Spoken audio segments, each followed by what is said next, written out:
That's not good. So yeah, this is definitely a problem.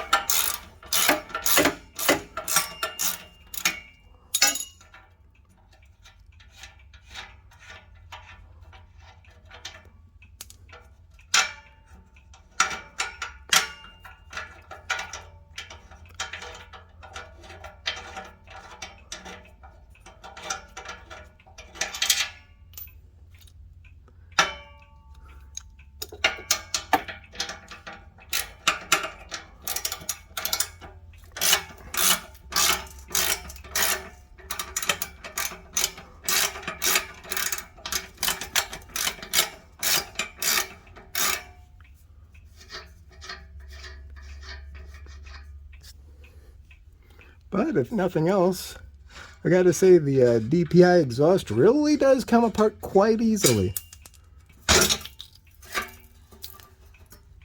Yeah, you see that problem now?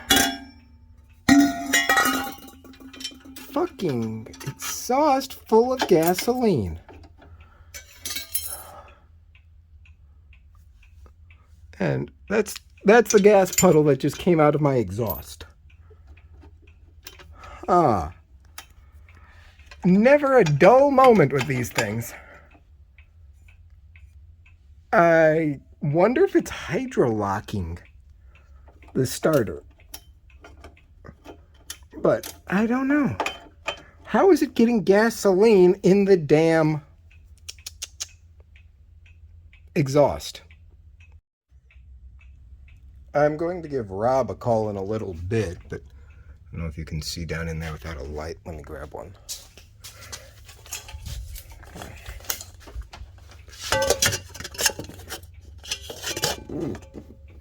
Looks relatively dry. I don't see anything. I pulled all 6 plugs. They're a little they were a little sooty, but might be running slightly rich, or that may be the fact that all I've done with this thing since I put the new plugs in is idle. Yeah, the oil I have to change because there's a bad leak. That's why I've kind of procrastinated on that. But still nothing. You hear it click. Power dips as it's being diverted to the starter, but still have nothing. It's not hydrolocked because, granted, it was a roundabout way of doing it, but I put a wrench on the one lug nut, the other on the other, and put it in 5th gear and turned it until the motor moved based on a marking I made on the water pump and the crank pulley timing mark. So the motor does turn, so it's not hydrolocking. That's where I'm at. I wanted to show off this because I'm actually slightly proud of it. So you got a lug nut and a breaker bar running to the ground. You make a little... Well, you make note of where the timing mark is. Timing mark is here. Hey, yeah, you can see the timing mark down in there. Yeah, right there. Then you put the car in 5th. Throw a socket on the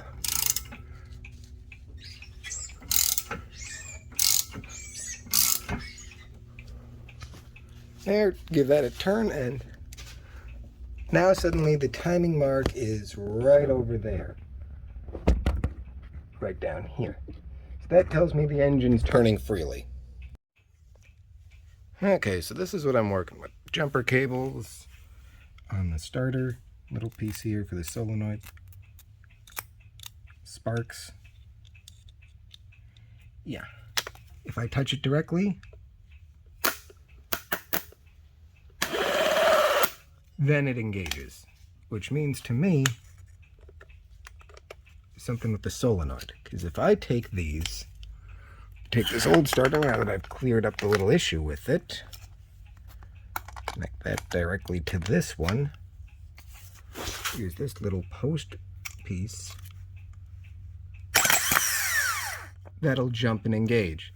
Which means I put a slightly faulty starter, or I took off a slightly bad starter and put on a worse starter as the problem. Of course. Okay, if you see right here, this is my setup. The negative lead for the test light is on there. Got it connected to the signal pulse. If I turn the key, so yeah, it's getting power there. Now if I take this, again, little signal clip off of the pulse piece,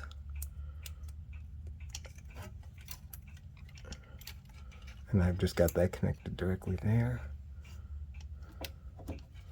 for these jumper cables. Look at it, hard to get this. Oh, right. And just clip it onto the metal bar. There. You should see. Yep, power. So I'm definitely getting power to the starters. Which, yeah, leads to the only possibility that I have a slightly bad starter and a slightly worse starter. Okay, so we've established that the lighting indicates that the signals are working and going on. You'll see here I've got the positive connected, negative is just grounded to it, etc., etc. Ignore the Frankensteining mess, but red wire leads to the red trigger. Brown clip here. Actually, let me just do this the simplified way. Since this is the threaded terminal, there. Clip, clip, starter shunt actuator goes into there. Brown clip goes down to there. Everything's all connected. Battery's on. Fuel pump's disconnected so not to flood it. Tries to take power. Interesting. Nothing. Now, we move this entire setup over to the starter I had in the car.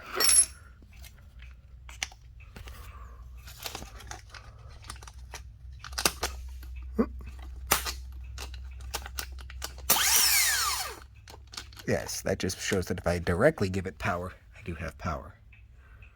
Now we take the little shunty piece, and on this one, for some reason, you connect them both up here, like that. Then we go over.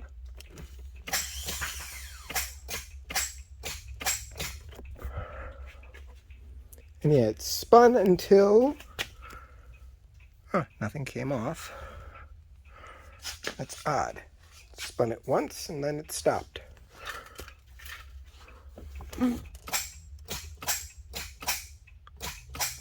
That's when I'm talking about the internal short, though, with this thing.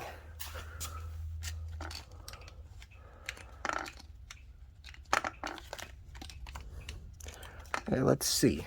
It's better connected. Let's try this again.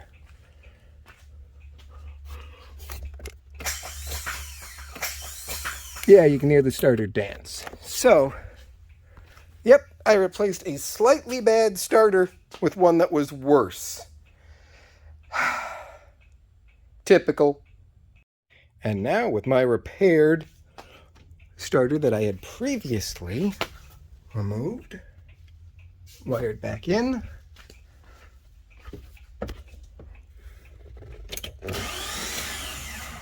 Yeah.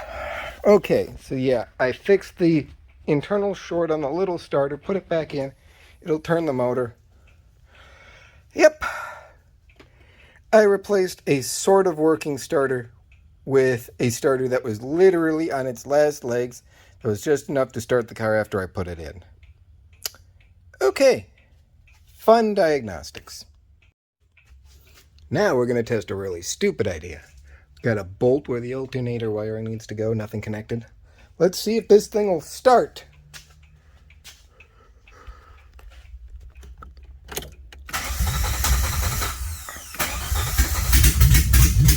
Yep. There we go. Problem solved. All's well that ends well.